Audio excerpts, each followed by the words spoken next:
오늘의 말씀은 사무엘상 25장 36절부터 44절 말씀입니다. 할렐루야! 오늘도 여러분 삶에 하나님의 은혜와 평강이 넘쳐나길 축복합니다. 오늘 우리에게 주시는 하나님의 말씀은 사무엘상 25장 36절에서 44절까지의 말씀입니다. 우리가 아무리 억울한 일을 당해도 직접 복수하는 것은 하나님이 기뻐하지 않으십니다. 하나님께서는 로마서 12장 19절 말씀에서 원수 갚는 것이 내게 있으니 내가 갚으리라 라고 말씀하셨습니다. 그러니까 말하자면 원수 갚는 일을 내가 직접 하고자 할 때 누구의 권한을 빼앗는 것입니까? 하나님의 권한을 빼앗는 격이 되는 것입니다. 뿐만 아니라 우리가 원수를 갚으려다가 잘못하면 더 큰 화를 불러들일 수 있습니다. 사실 우리에게는 공정하게 원수 갚을 능력이 없습니다. 화가 나고 감정이 상하면 나에게 해를 가한 원수에게 더 큰 것으로 갚으며 갚았지 덜 갚지는 않습니다. 공정하게 원수를 갚을 수 있는 능력을 가진 분은 오직 하나님 한 분밖에 없습니다. 그러므로 어떤 억울한 일을 당했다고 원수를 직접 갚으려 가지 말고 억울한 일 모두를 하나님께 맡겨야 합니다. 그러면 하나님께서 대신 갚아주실 것입니다. 하나님은 아비가일을 통해 다윗이 복수의 칼날을 거두게 하셨습니다. 그리고 하나님께서는 다윗을 위해 대신 악을 보응하시고 그에게는 선으로 갚아줍니다. 다윗을 만난 후 가슴을 쓸어내린 아비가일이 집에 들어왔습니다. 그때 남편 나발은 어떻게 하고 있습니까? 36절 아비가일이 나발에게로 돌아오니 그가 왕의 잔치와 같은 잔치를 그의 집에 배설하고 크게 취하여 마음에 기뻐함으로 아비가일이 밝는 아침까지는 아무 말도 하지 아니하다가 왕의 잔치와 같은 잔치를 즐기며 만취해 있었습니다.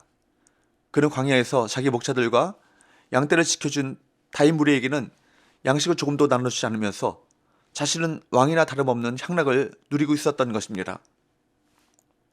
자신에게 어떤 일이 일어나는지도 모른 채 향락을 즐기는 모습은 세상의 어리석은 자들, 특히 악한 통치자와 부자들의 모습을 그대로 보여줍니다.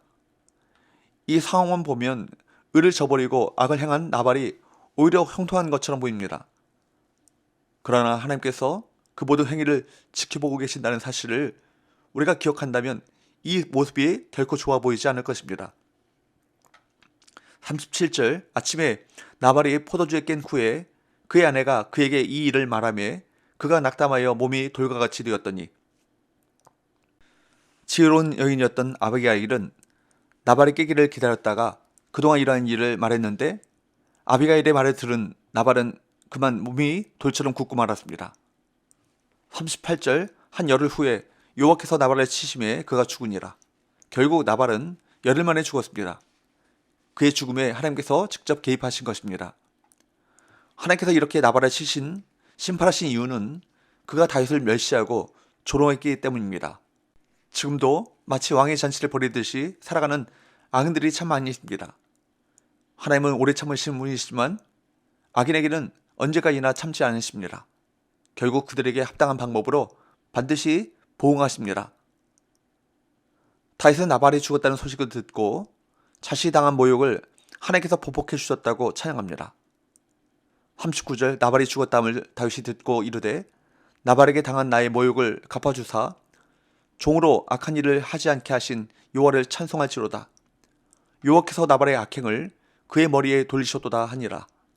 다윗이 아비가일을 자기 아내로 삼으려고 사람을 보내어 그에게 말하게 하매 하나님은 아비가일을 보내셔서 다윗이 직접 복수하는 죄를 짓지 않게 하셨고 하나님께서 직접 친히 보응하셨습니다. 이처럼 복수는 철저히 하나님의 주권, 하나님의 권한 안에 속한 일입니다. 복수할 권리는 우리에게 없습니다. 다윗은 단순히 원수를 갚아서 기뻐한 것이 아니라 자신이 그 악한 일에 이용당하지 않고 결국 하나님의 공의가 세워짐을 기뻐한 것입니다. 하나님의 백성은 나에게 해를 끼친 일을 보응하기보다 하나님의 의를 바라며 구해야 할 것입니다. 다윗은 전령들을 보내 아비가일에게 결혼을 제안합니다.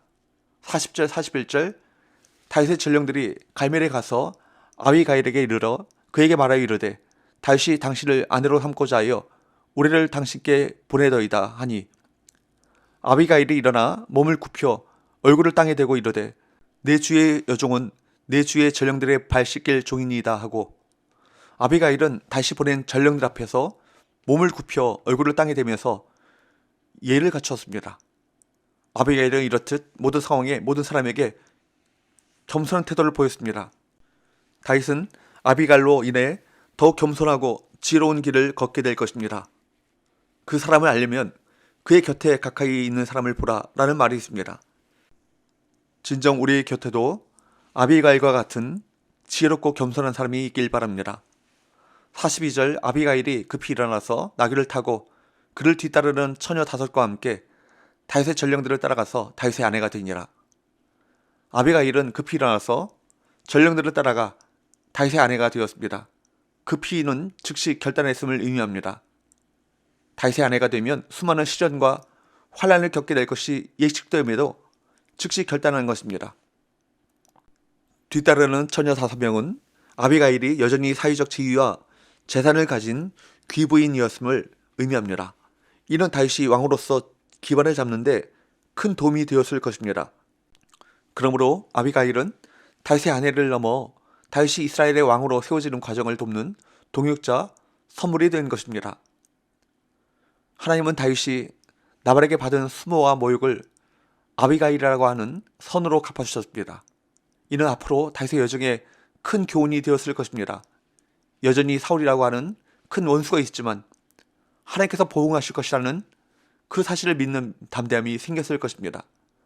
우리도 삶 속에서 우리 대신에 싸우시고 마침내 선으로 갚아주실 하나님을 신뢰함으로 다윗과 같이 담대하게 사명의 길을 걸어갈 수 있길 바랍니다.